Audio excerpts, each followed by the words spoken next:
when you provide people with an opportunity to reflect on what is important to them, they shift intrinsically. Their intrinsic values fired. It feels like just the deepest thing to be human is that kind of connection with other humans and with other life on this planet. And yet we've created a world that is constantly drawing our attention to a different type of value with the promise that you will be happy through prioritizing these things. And we just see time and time again that money does not buy you happiness, and you could replace money with power, status, authority, whatever it might be. It does not lead to this feeling of contentment.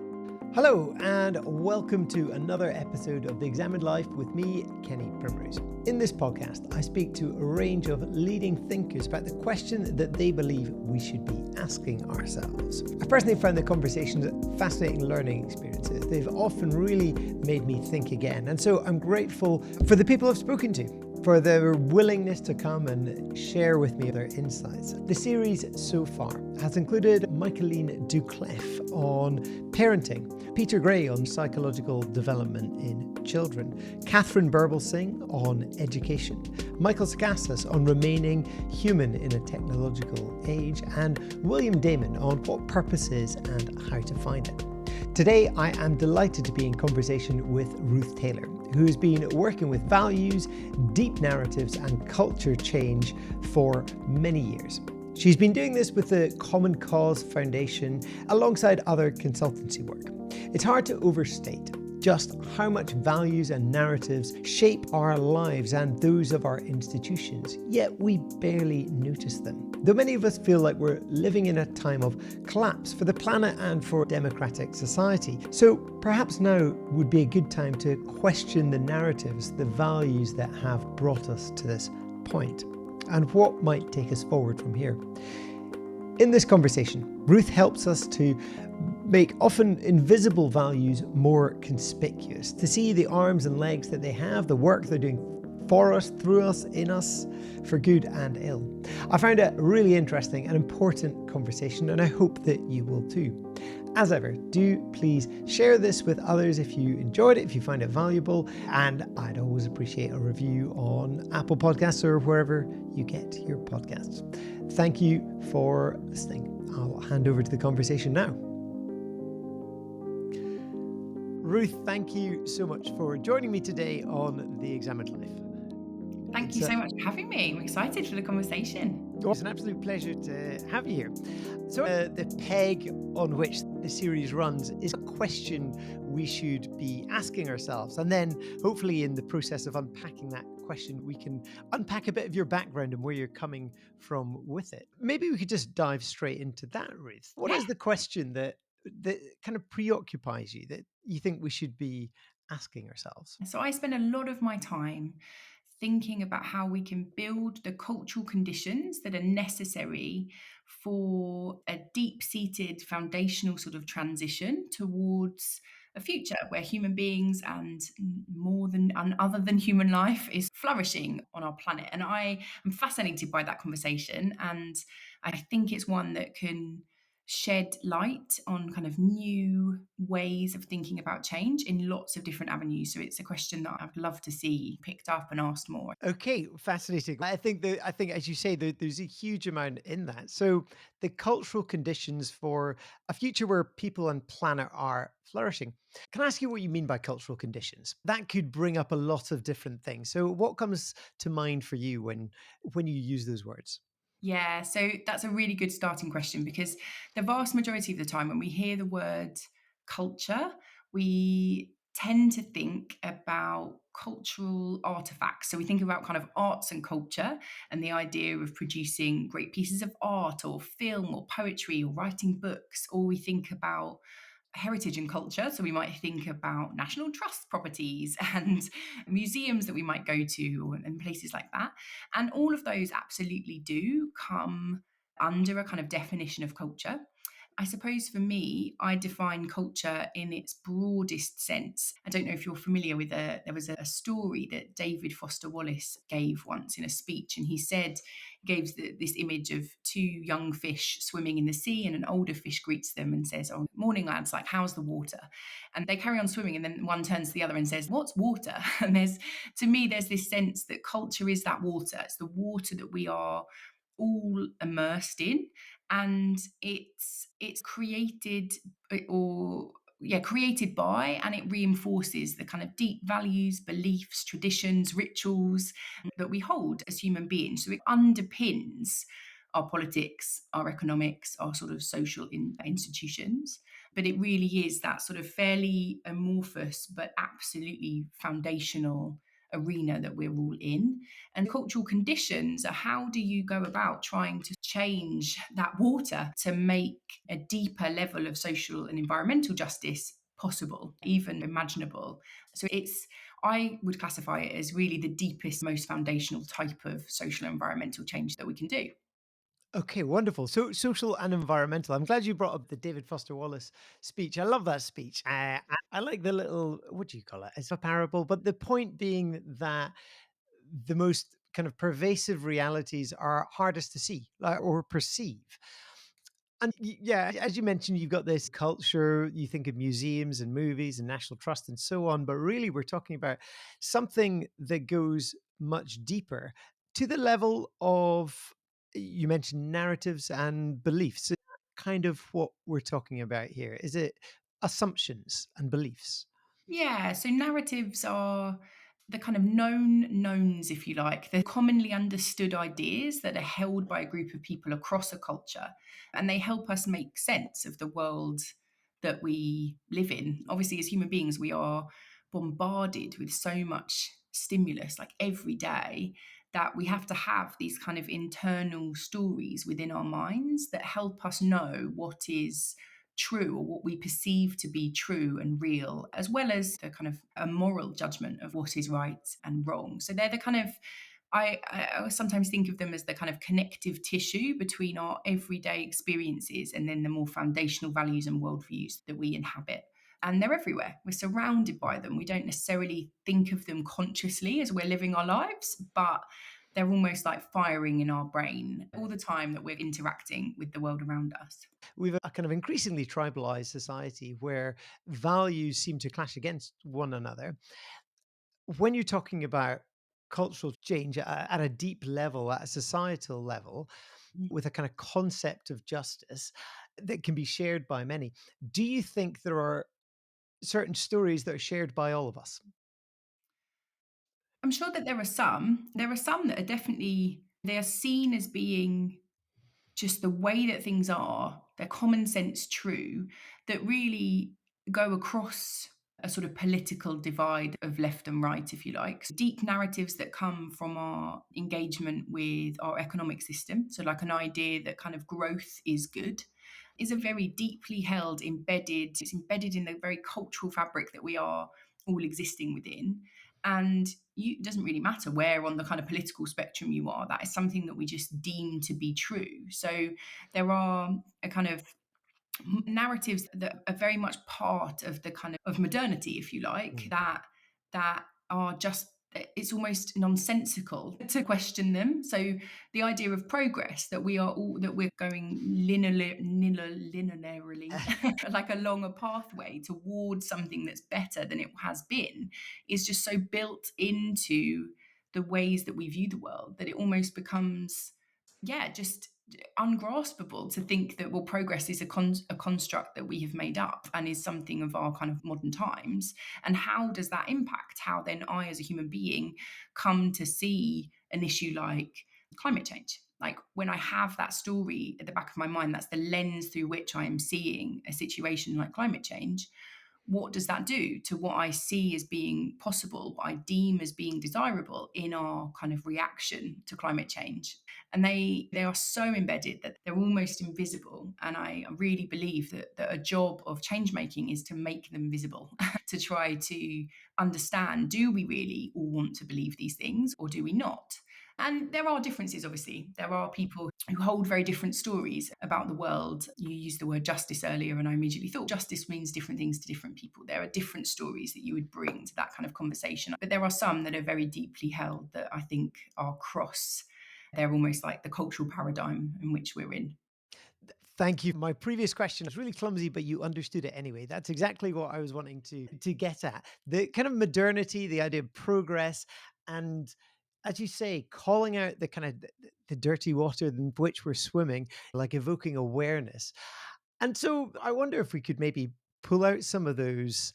I don't know, what would you call them? Are they kind of myths? Are they the stories that we've grown up just assuming to be true? So I wonder if I could unpack a little bit more about that. So you have people like Hans Rosling or Steven Pinker, who Enlightenment Now, he is this data-rich tome of evidence that we're making leaps and bounds as a species. Violence has gone down, literacy has gone up, vaccinations and so on.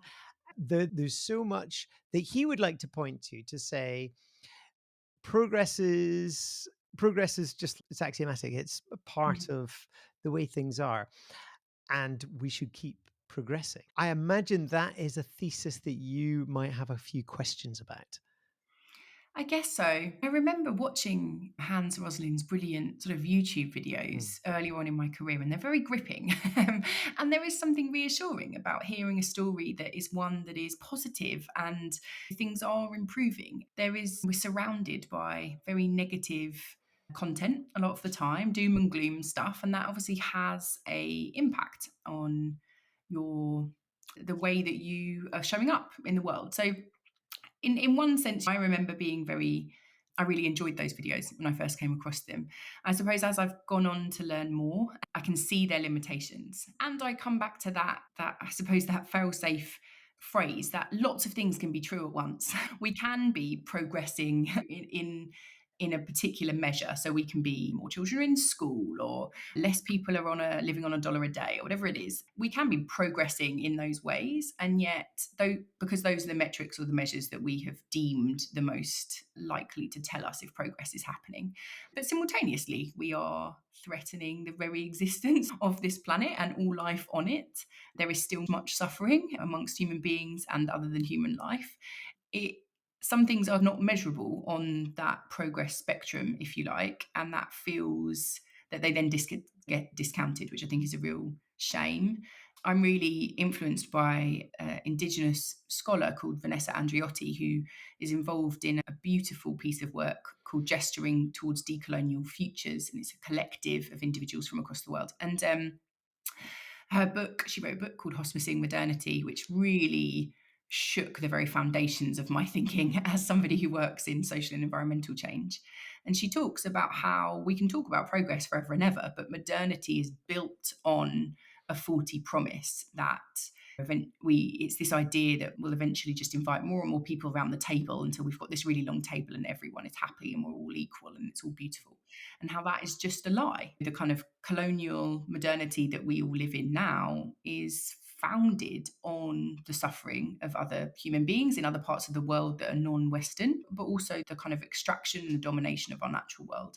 And that really clicked for me that there are lots of ways that we can say that the world is getting better, and for individual by individual that could be true, and yet this is only going to go one way in terms of the kind of relationship that we have with our natural world, and the fact that as people get richer there is an ever increasing gulf between the richest and the poorest, and that feels insurmountable when you're looking at the kind of economic and political structures in which we're living. It's interesting you mention hospicing modernity. Dougal Hine obviously is very close to his heart, but also it brings to mind for the first series, I chatted to the anthropologist Tim Ingold, who says that you cannot have sustainability and progress.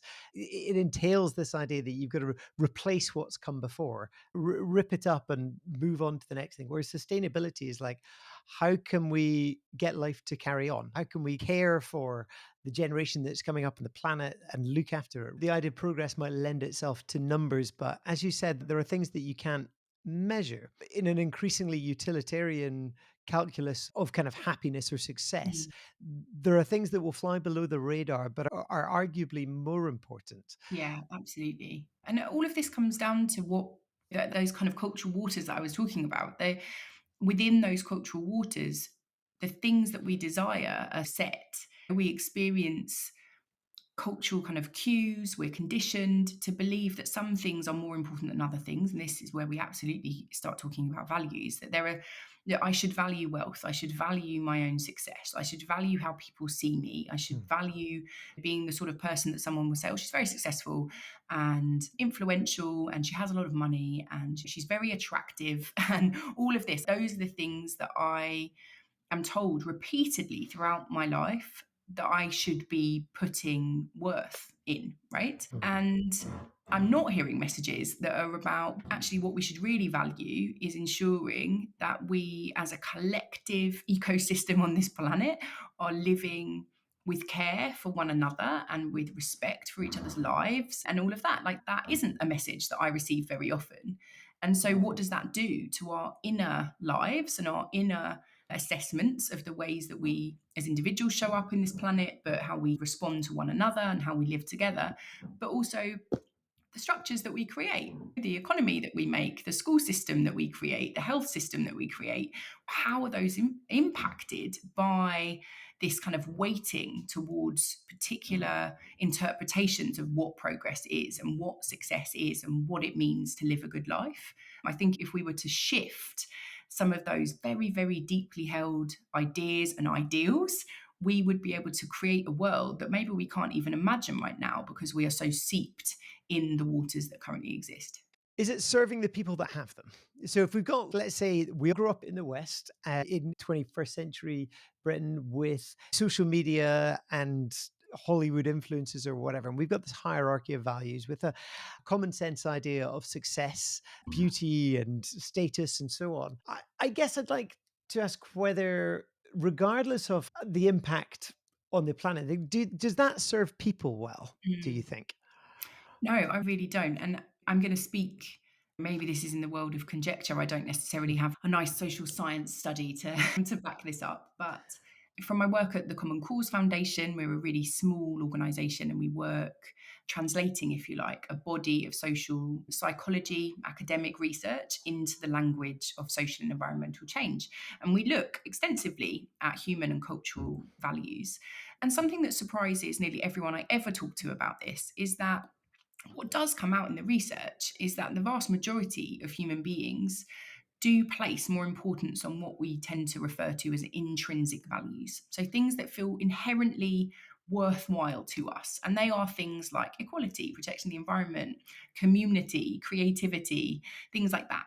And where we see this almost an individual level, but also almost like a cultural level, cognitive dissonance is that we are constantly being told that what we should be valuing is what we call extrinsic values, values that require some sort of external approval or reward. So, wealth, status, image, power, etc. And it does not feel good to us. Some people do place lots of importance on extrinsic values, and fair enough. We're all human, and the beauty of humanity is its complexity.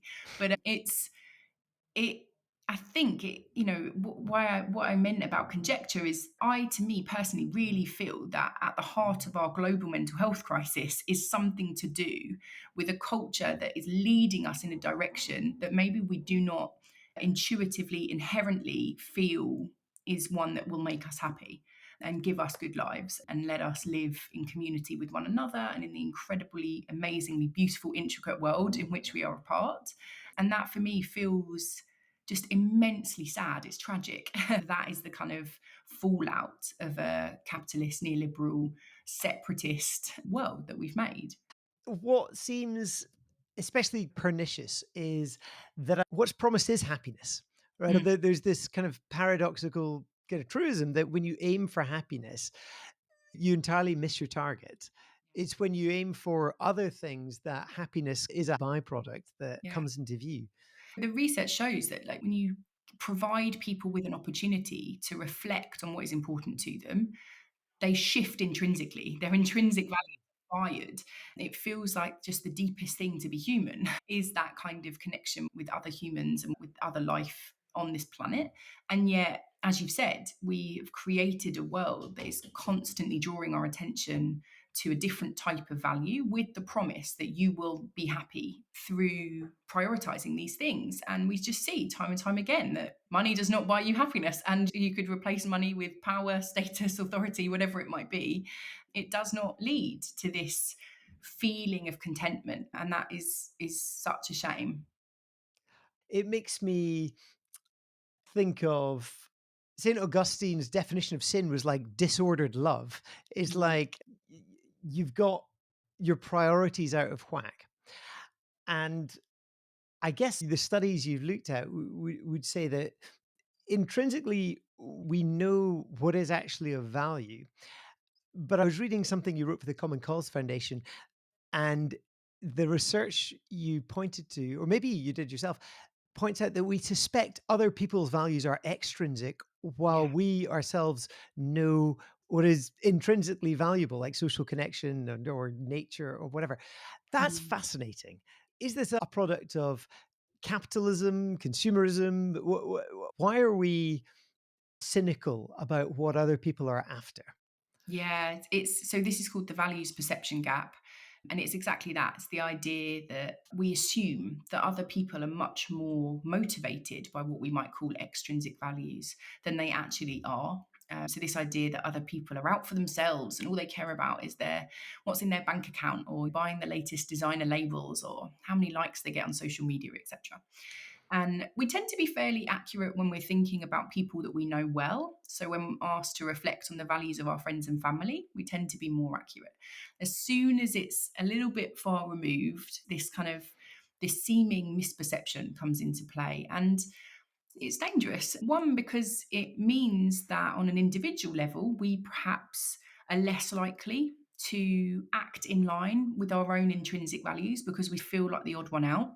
And we're social norming creatures. So we tend to then think, okay, maybe I won't act as intrinsically as maybe I would have otherwise. Or if I do, maybe I'll give a more selfish reason as to why I'm acting like that way. For me, the interesting thing is what happens culturally. If you believe that everybody else is out for themselves, how do you build a social security system? It's Mm, all about catching out benefit cheats. And that's then the framing, the messaging that we're hearing as human beings every time that we hear social security. Or how we, even if I was somebody that then needed to interact with that as a system, that's the tacit reminder that I am being given. Everybody is out for themselves. And what does that do to our belief in one another and our ability to collectively change the pathway that we are on? It's a real problem. And I think there are lots of culprits as to mm, why we have these very deep seated beliefs about human nature. And you may have read Humankind by Rutger mm, Bregman, who talks about this extensively.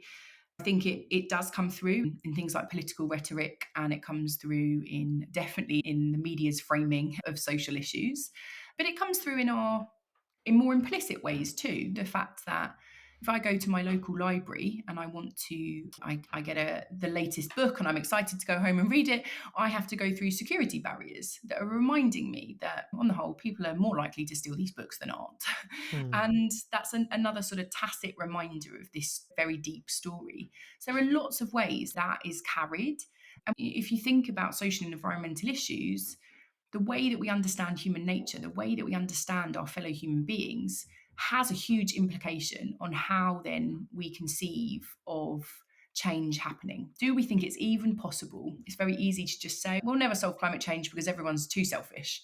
And that's it, end of conversation. But NGOs generally, climate organisations and otherwise, don't tend to work that upstream. They're not working on how do you create a cultural condition, i.e., maybe one where people have a better understanding and appreciation for one another, so that further downstream we're not experiencing something like climate change.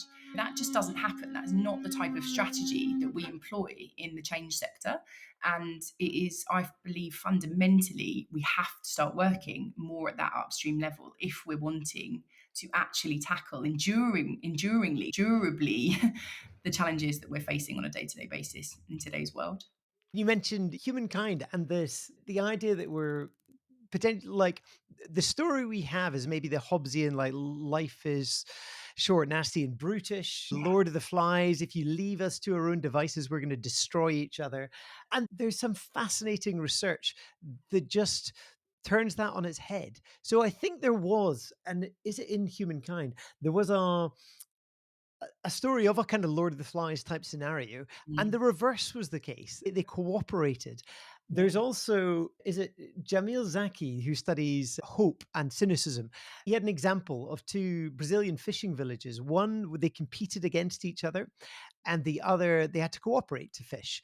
And the difference between those communities was profound. Also, in terms of well being, they could leave the doors unlocked where they cooperated with each other, where they saw their neighbors as potentially getting the fish before them, that there was an air of suspicion. And as you say, the way our cities are set up, you're being watched by CCTV all the time. What does that do to you? What does that make you think of yourself? Would all hell break loose if I wasn't being watched? Is that what I should think of myself? Is that what I should think of my neighbors? Does this make me feel more safe or actually less safe? Yeah, absolutely. It makes us feel that the equilibrium, to the extent that we have one, Mhm. is very fragile, and that it's the powers that be that keep us in the safety that we are in. And I think it is probably one of the ways in which the sort of status quo, or the kind of paradigm that we are currently existing in, is reinforced and continued, is this sense that we can't trust one another to show up as good, compassionate, collaborative beings. And I just don't believe that to be true. It's not my personal experience, and it's also not what you find in the science, and it's also not what you hear from Indigenous wisdom keepers. It doesn't seem to be, to me, it's a fiction, it's a myth that has been created by those who have a vested interest in keeping us separated and keeping the kind of current systems in play that ultimately line the pockets of a very few individuals. So who wins from that hermeneutic of suspicion, you might call it? Who Yeah. wins from keeping us looking over our shoulder? Yeah, I think if you look at the growing, unfortunately, far right political Mhm. rhetoric in this country at the moment, we're being constantly told to be suspicious of others, and others is defined in the broadest sense, and it's just pick your category of people at the time that you want to be utilizing to create this sense of fear and suspicion and unease and sort of separation from one another.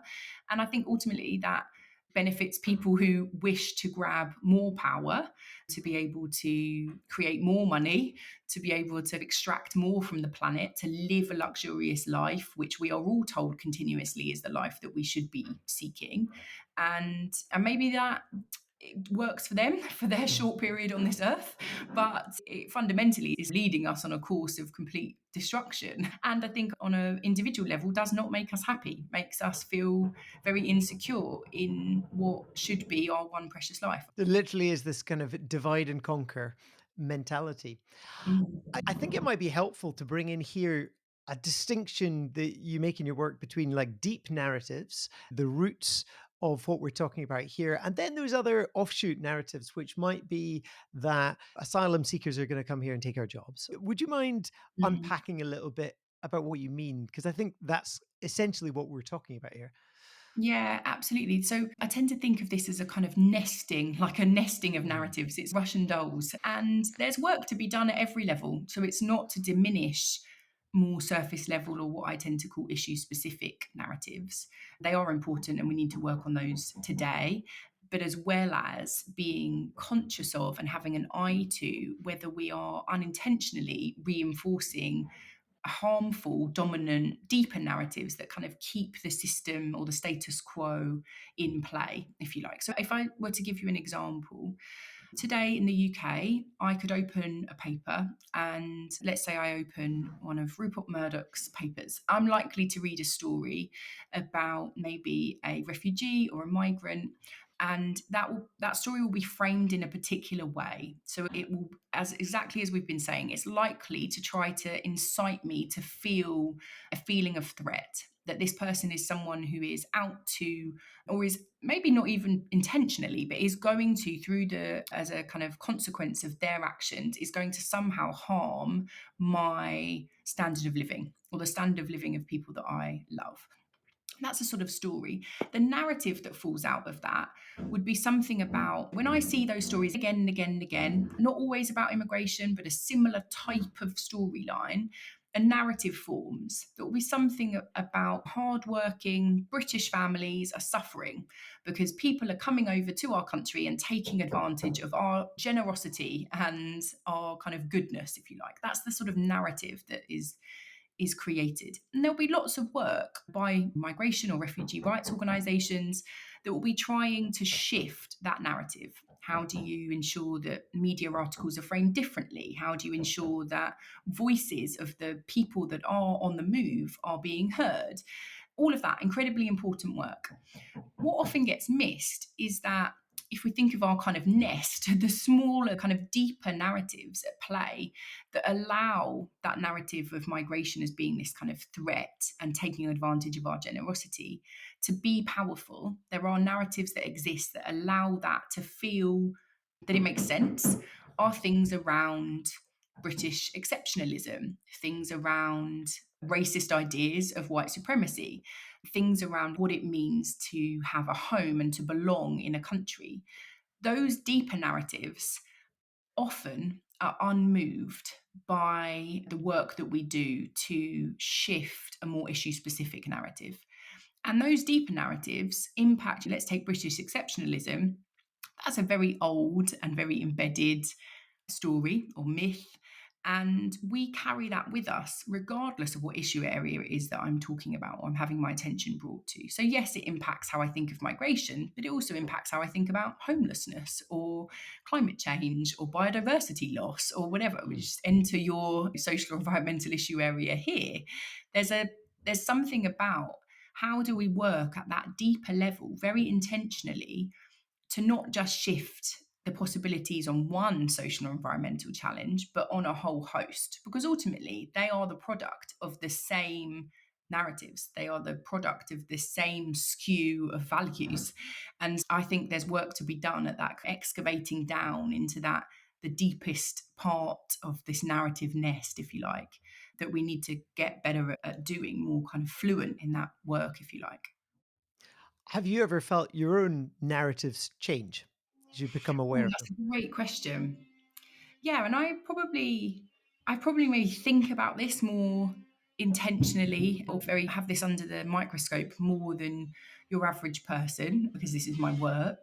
But I definitely have, my career is a like a demonstration of, if you like, of a shift in narrative. So I've always worked in social and environmental change from the moment I was working. And I did a human rights master's. I got a job at Amnesty International, and I thought, this is it. Like, what an incredible job. Off the bat, I was ecstatic.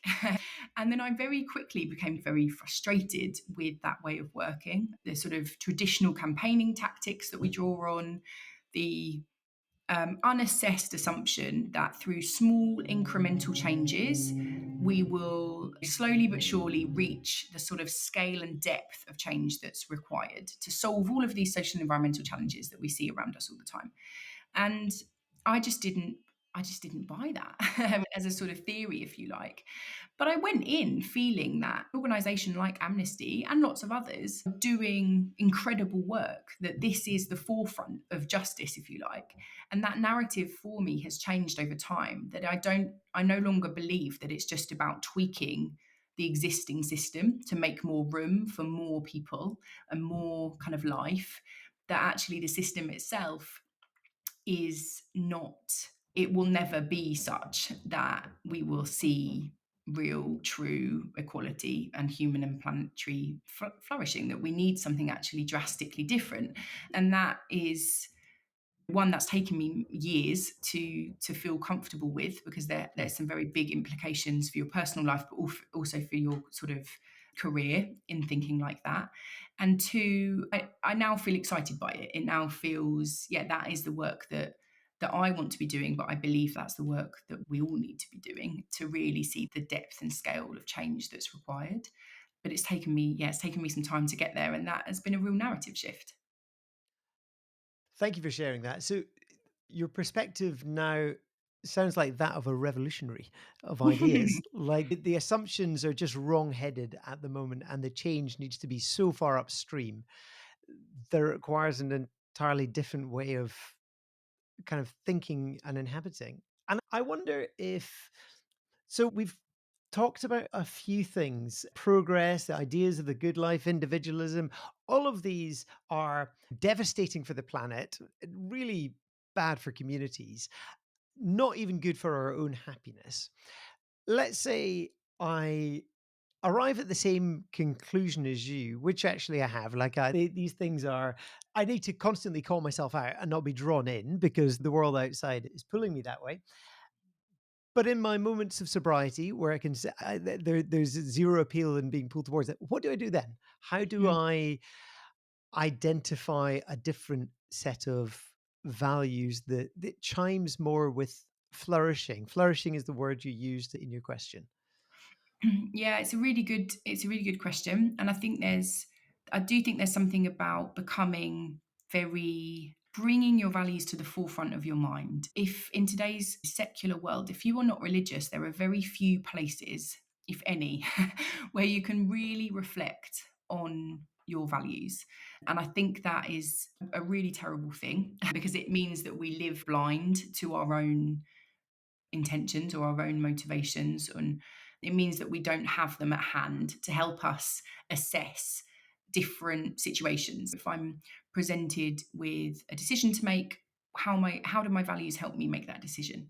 There's something about being able to assess the primes, the cues that I'm experiencing around me.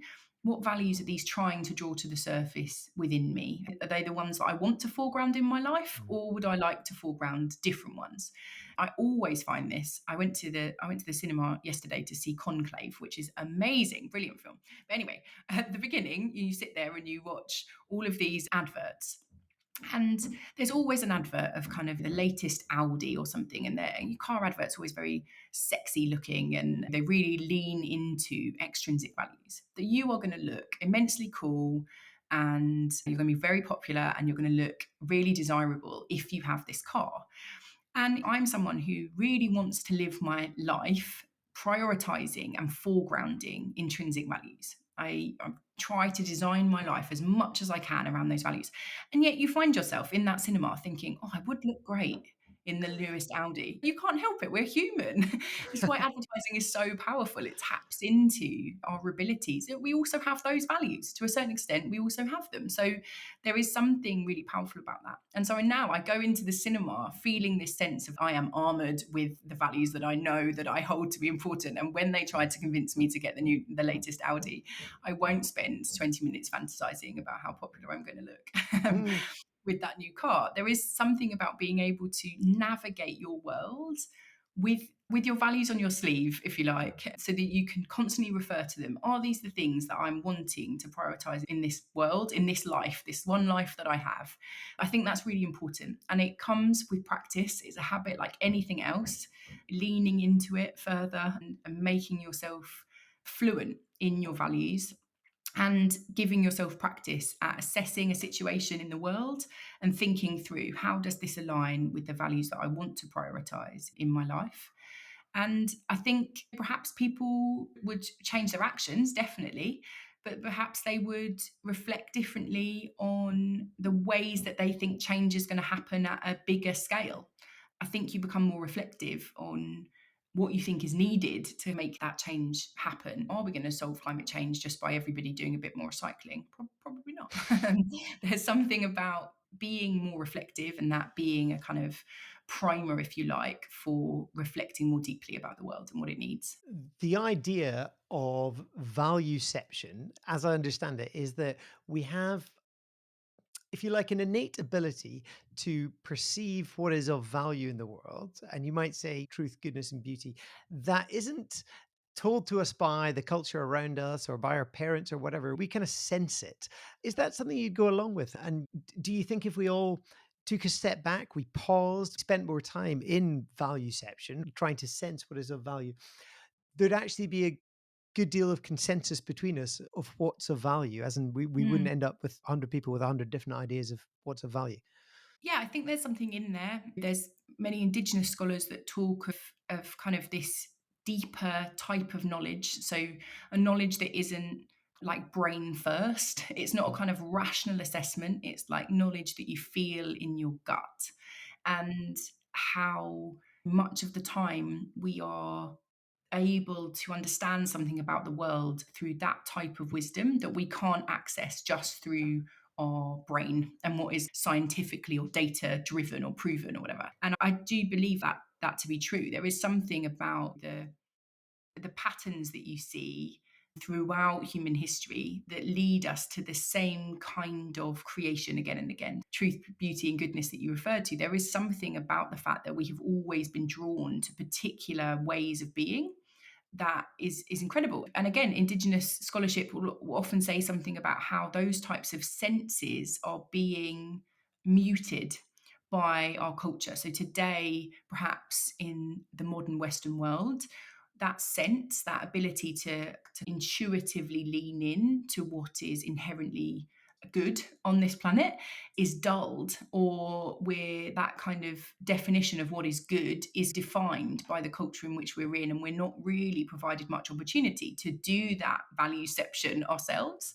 So I think there's truth in it. I also think that there's complications to it in the kind of culture in which we are a part. Perhaps if we had less conditioning or less kind of primes constantly trying to interfere, that sense would be stronger. And there's definitely work that tries to strengthen those senses that maybe we once had, or had to a stronger degree, if you like, as humanity, and that maybe have lessened over time as we have continued on this like modernity voyage. But yeah, I think there is something there. And those kind of conversations that you have with people once in spaces that provide you opportunities to really lean into those kind of deep, meaningful conversations, people tend to gravitate towards the same sorts of things. Like those are what it means to be truly human and alive, I think. And it's just a shame that we don't have a culture that kind of allows us to explore that to the extent that we need to. What's coming to mind as you're speaking is Johann Hari's book Lost Connections. Are Mm. you familiar? Yeah. Yeah, so I find it really helpful. And in it, I guess he talks about modernity alienating us from ways of living that we're just wired for. So Mm. social connection, working with our hands. I don't think he includes spirituality as a chapter. I felt like that was lacking because I see that running through humanity across time and space anyway, as we become alienated from those ways of living and the consequences being a mental health crisis, Mm. among other things. My suspicion is we're also alienated from our values. Mm. Like Yeah. part of I don't know which comes first. Maybe you would say the values comes first, or yeah. There's probably a question in there somewhere. I'm just trying to figure out what it is. Is like practicing certain things changes your values, or do you change your values and therefore you change your practice, or is there some complicated conversation between the two? I definitely think it's the complicated conversation option. Yeah. It's very chicken and egg, and I just don't think there's an answer. I think there are feedback loops between both of them. So there is something in psychology about how when you witness yourself acting in, say, a pro-environmental way, you witness yourself taking out the rubber, taking out the recycling, and then you witness yourself lowering the temperature on the wash or whatever, you build a story internally in your mind that's, I am someone who values protecting the environment. And so when you are then next faced with a decision where you could act pro environmentally or anti Mm. environmentally, you're more likely to act pro environmentally. So there is a feedback loop here about the values that we show up with in the world and how that affects our action, but also how we respond to the primes and cues around us and what is deemed acceptable or normal behavior for or attitudes for us to hold. I think it would be impossible to untangle the relationship between those two things. And you do need to come at it from both ways. Ideally, we have more people intentionally reflecting on their values, but we also have systems and structures that encourage or lean into the most compassionate parts of human nature instead of the most domineering or extractive parts of human nature, if you like. So I really think it's balance. It's about ensuring that both are at play at once. It feels, and I think probably is a whole nother discussion, that the our mutual friend Alex Evans, we obviously discussed this, the decline of religion has meant the decline of lots of these things, including a space to reflect and understand your values and working together in community, but also the presupposition that there's something sacred about the planet, Mm. that we're stewards of it, and so on.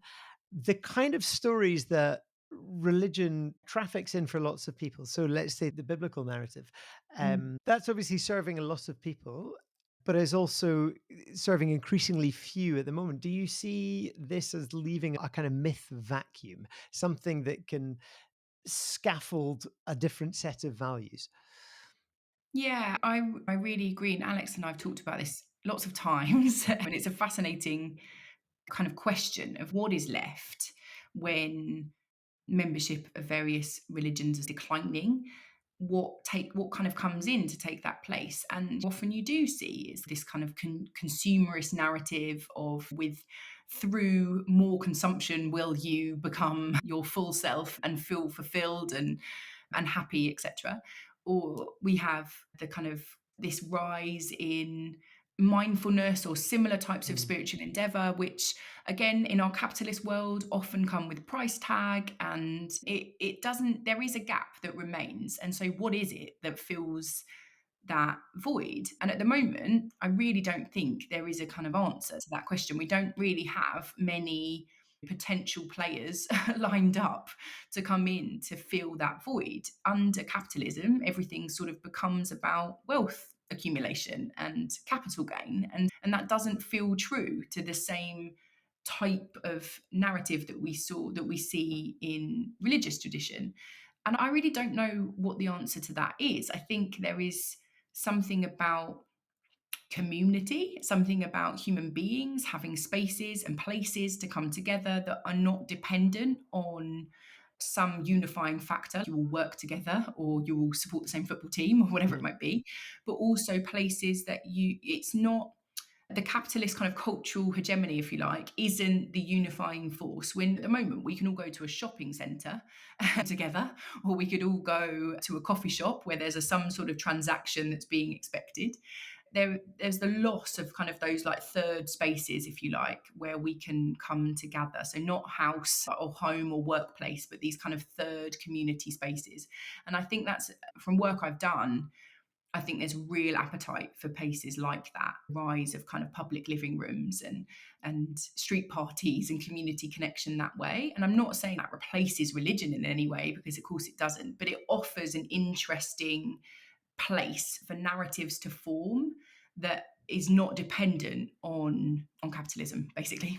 I'm glad you said that. So there's a place near me in Newcastle. It's called the Star and Shadow, and it's a community-run cinema, all volunteers, and they have things like a fix-it cafe. So you can bring your toaster there, and someone will figure out how to fix it. I think it's amazing, and it's quite like a simple idea, beautifully executed, with a a rabidly left-wing bookcase for those who are interested. But there's something special about it, and you get a kind of glimmer. I think I would call it a glimmer of something when you're there that just like taps into this.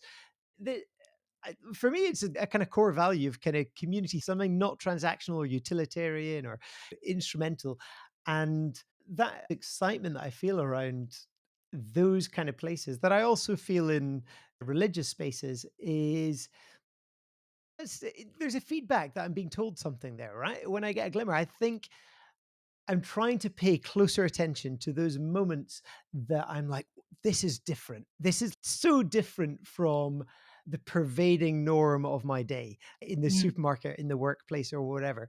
And I don't think it's just the novelty that excites me. It's there is something deeply humanizing going on in those places, absolutely. which I think the inverse of that is there's something deeply dehumanizing going on outside of those spaces.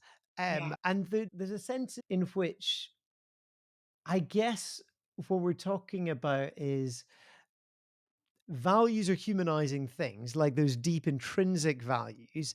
Extrinsic values, to there's some extent, they feel, as you say, extractive or dehumanizing to an extent. And perhaps there is inner wisdom if we're listening to our bodies that can help you identify what those places are and your need for them.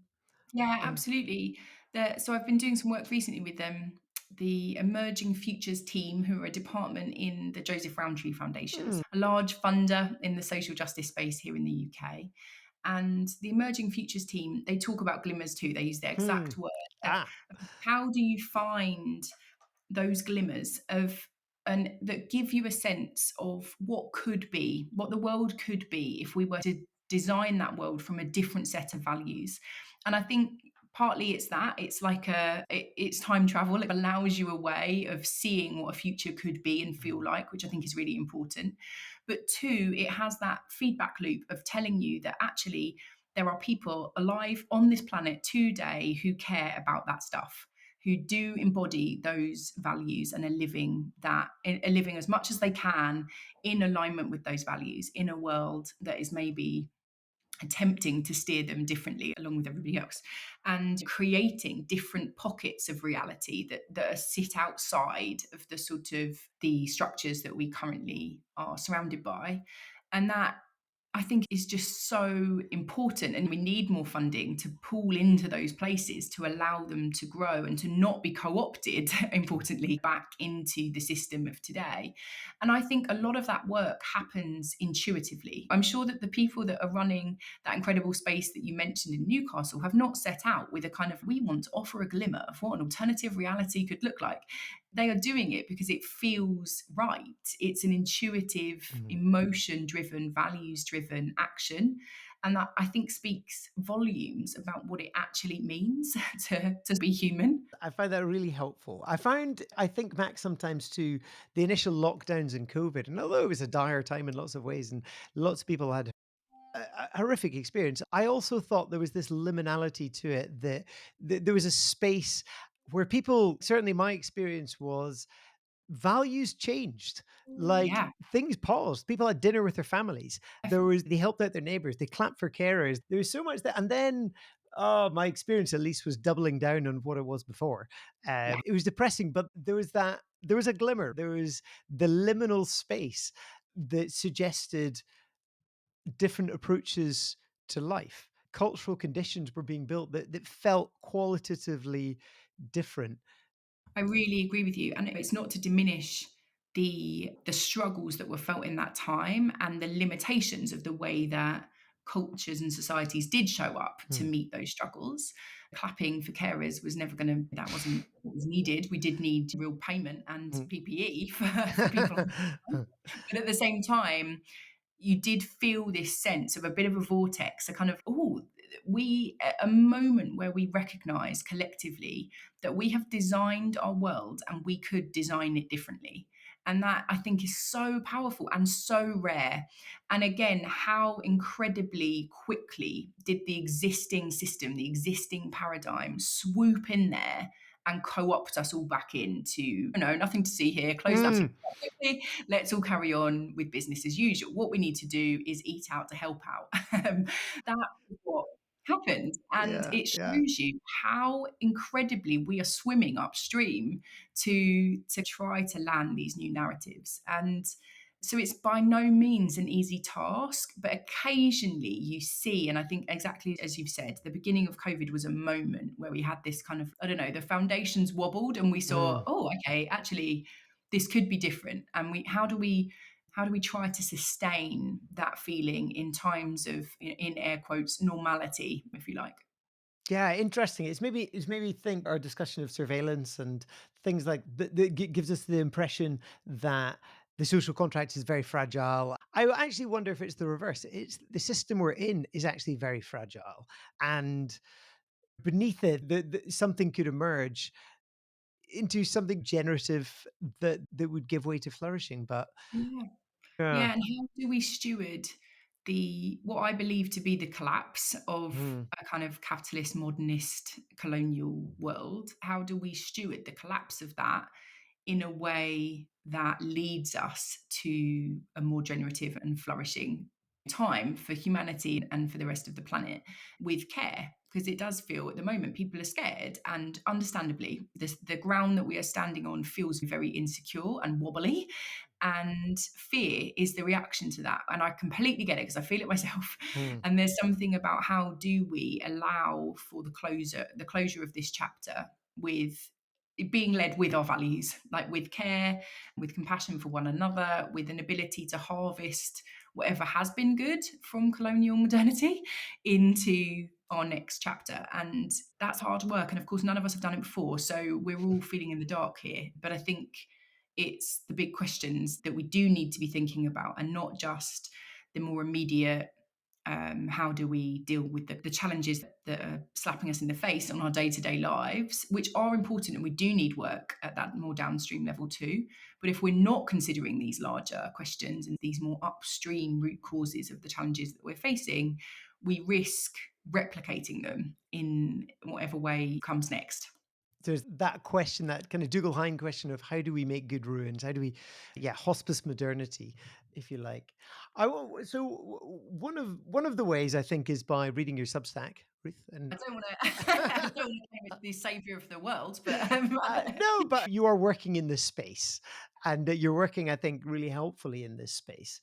So the Substack I write is called Positively Maladjusted, and it's based on that Krishnamurti quote, measure of health to be well adjusted to a sick society.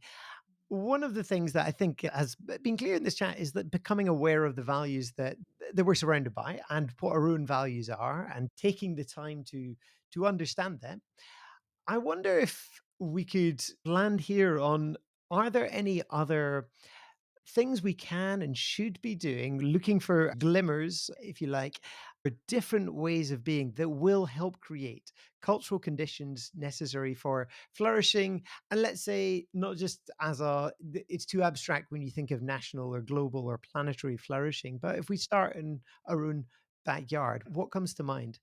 So I do think there's something about, so say in our workplaces, most of us are working in some capacity and have that kind of setting that we're in.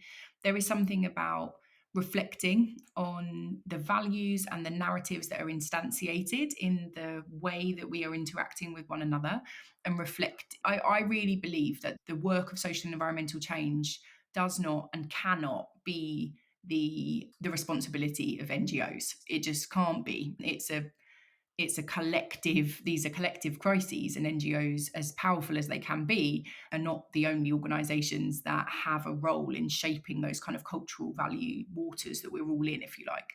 And so there's something that if you are working in a space that has an impact on the narratives that other people hold, becoming really cognizant of what are those narratives that we are reinforcing? Because often we're reinforcing harmful ones very unintentionally, just because they are the waters that we swim in.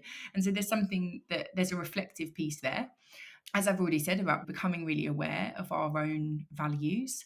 I think using it as a lens when we are receiving cues from, when you watch the news, what narratives are being reinforced in me? Are they narratives that I choose to inhabit, to internalize, or are they ones that I wish to reject? I think that's important, and not something that we are ever really given opportunity to do. You never learn that as a skill, if you like. There's something there.